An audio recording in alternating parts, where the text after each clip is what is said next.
It's going to turn around. Flat is not declining. Of course, we have the state of Illinois, $13 billion in debt, and they're late sometimes paying their bills, and sometimes they owe us money. It'll all come out in a wash. I'm going to agree with Ed. Looked at the numbers. We're projecting out to about 2019. It's tight times, but it's not austere times. And I'm confident that we'll do what we have to do. And we're not going to do like the state does and the federal does and use red ink. We use black ink. Would anyone else like to respond to that question? Dennis? Yeah, I think there's probably a mix here that we are not looking at. As far as the workforce goes, I believe we're about as bare bones as we can get. Yeah, there may be room for a little bit of that. I don't agree that we're going to regroup all the money with the census, so we may get part of it, but I don't think we'll get back to where we were at the 2000 census. And flat is eventually going backwards because we haven't figured in inflationary factors into our cost. Wages go up, our insurance costs go up, everything's going up, but our income has not gone up. And anyone that has watched the meetings know I am not in favor of raising taxes. There are some services, and Rich asked me this during our interview, and I really thought about it some more after that day. We have an ambulance service that kind of duplicates the hospital. Should both of us be doing it? I'm not advocating one way or other for these, but these are decisions that someday we may have to make in order to save the city money. In the police department, we have a canine group. You know, it's a luxury. I look at it as a luxury. They do good work, but is it something that we can afford going down the road? Garbage, yard waste. These are all things, you know, we label yard waste as free. It's not free. We pay for that. It's not on your bill, but it is not free. So I see my time's about up. Any other thoughts? Steve? Yeah, I'd like to agree with Clay. Recently we've had some pretty bad times, and that's not just Macomb. It's not just Illinois, in fact, it's the entire United States. But we have rebounded. We are not in the position we were, 4 years ago, 3 years ago, but I don't think we're doing that bad. I realize that the city's had to cut some employees. I don't think we're going to have to do that again. I certainly hope we don't have to do that again. But as for the financial situation for the city, I think pretty soon we're going to start to see an increase. I definitely hope we see an increase, but as for the financial situation, flat is not decreasing, declining, and I agree that we can't always stay flat with revenues, but I don't see us being in this position forever, and I certainly see us rebounding from this. Okay. Well, my experience to date is I think the council has been very prudent and fiscally responsible. I think they'll make the adjustments that we need to make and stay fiscally solvent. David?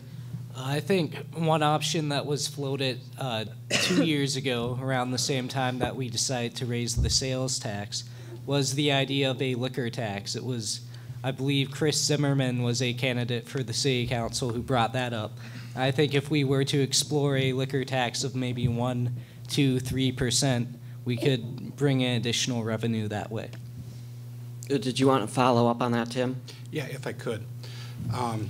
That is a very noble option, raising revenue in a way that spreads the burden to those who don't share the full property tax burden of some of the other residents of Macomb. The problem is that option is not available to us as a community without home rule status, and we really are limited We have one revenue stream available to us now that we can enact, and that's a utility tax. The council has chosen not to do that in all the years that I've been on the council, and I don't believe there's any impetus to do so. But that is really the only revenue stream we have available to us going forward, unless we're going to look at other options.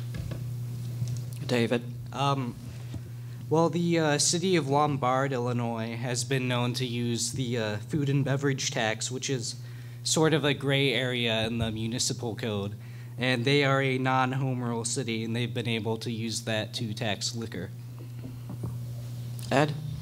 I want to go back to this tax portion as far as having a revenue source.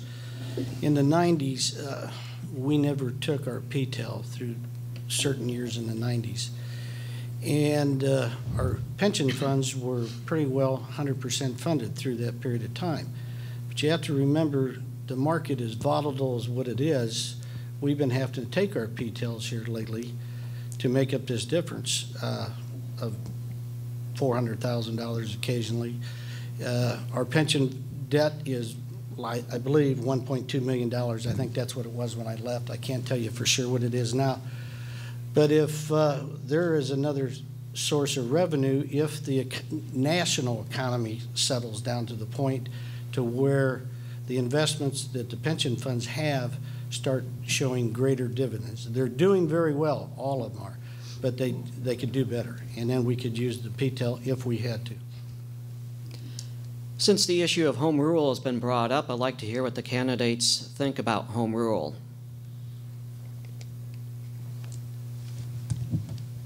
Tim? Well, it's no secret, I've been an advocate of home rule for years now. The reality of our situation is we have vital institutions to our economy that do not pay property tax. I'm not saying in any way, shape, or form that we don't welcome the students, the university, the faculty who do pay property taxes through home ownership. But the reality is we do not get a full tax share from those residents who use the same infrastructure that we do to the same degree. Home rule can open up options to us legally without any gray areas to address some of those issues, either through Convention Visitors Bureau, bed tax. We have a lot of visitors that are generated because of the university, through the consumption tax, as Mr. Dunn pointed out. But there are caveats to it. There are risks to home rule and future councils having access to revenue streams that would impact voters. It's a very delicate issue. It's one that I'm confident in the actions of the council to use responsibly, but it is a trust issue with the voters. And I think we've shown that trust through the through the infrastructure sales tax. Ed? I'm going to have to agree with Tim that the thing about it is, in just about everything Tim had said, the public has to trust us. And if they don't, they have, if we got home rule and for some reason they didn't like what they did, in 2 years you can get rid of half of the council. You can do away with it yourself if you want to. But the general public is going to have to trust us. Like Tim said, there's positives to it and there's negatives. And it seems like everybody just hangs on the negatives. They're afraid they're giving us too much control. They have to give us a little trust. More thoughts on home rule? Would you support making Macomb a home rule community? Clay? Home rule's a two-edged sword. It would give the council a lot more power to tax their constituents without asking. It is a two-edged sword. And there's going to have to be a lot more discussion amongst the entire town before I think we're ready to vote on that issue. Some of us think we know everything about it. No, we don't.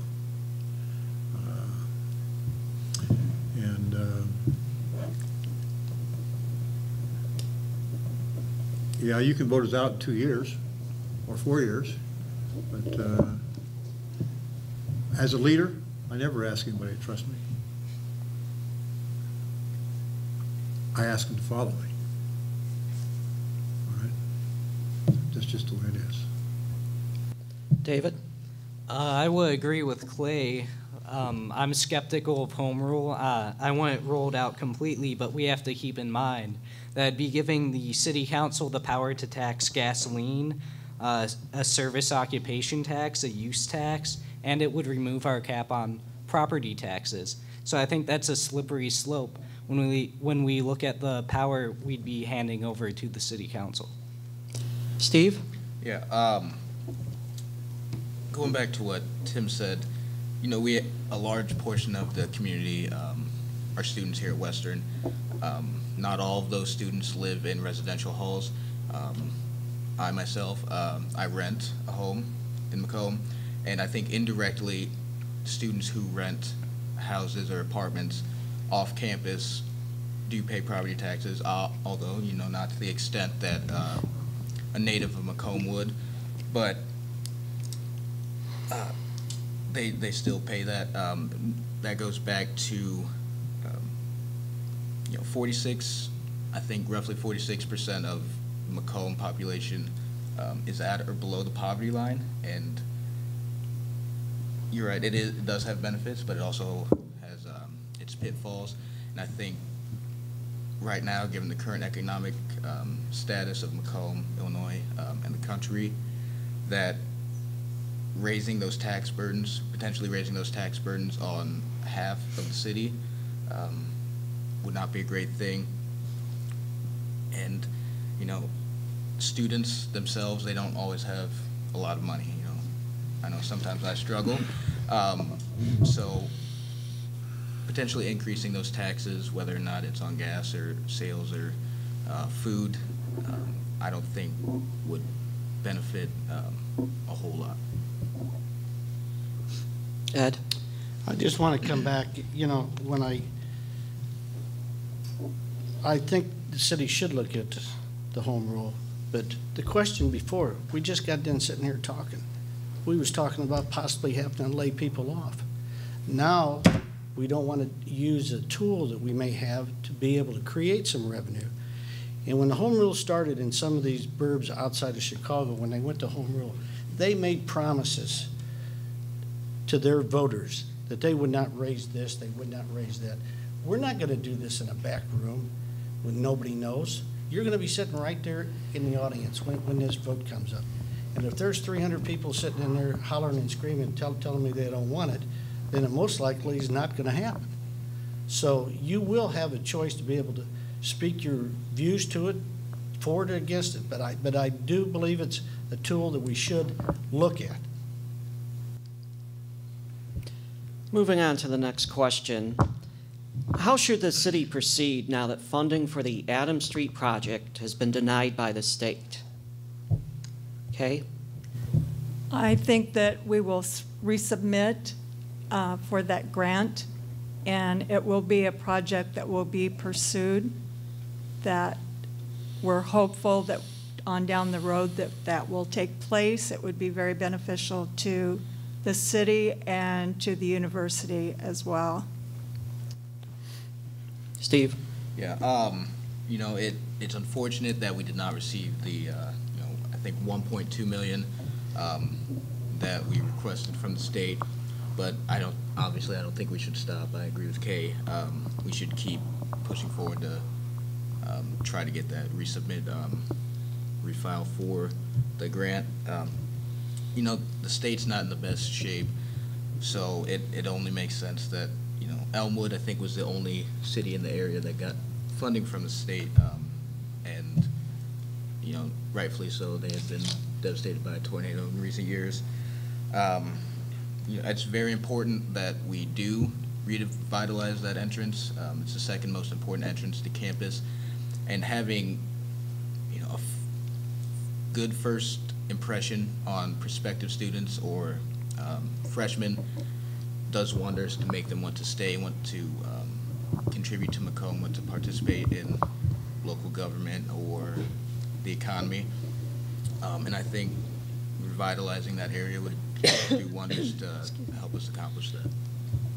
Tim?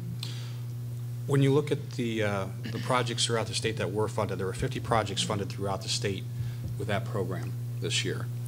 And there were 362 applicants for that money. But when you look through that list of award grantees or grantee awards, the prevailing theme was Phase 2, Phase 3, Phase 4.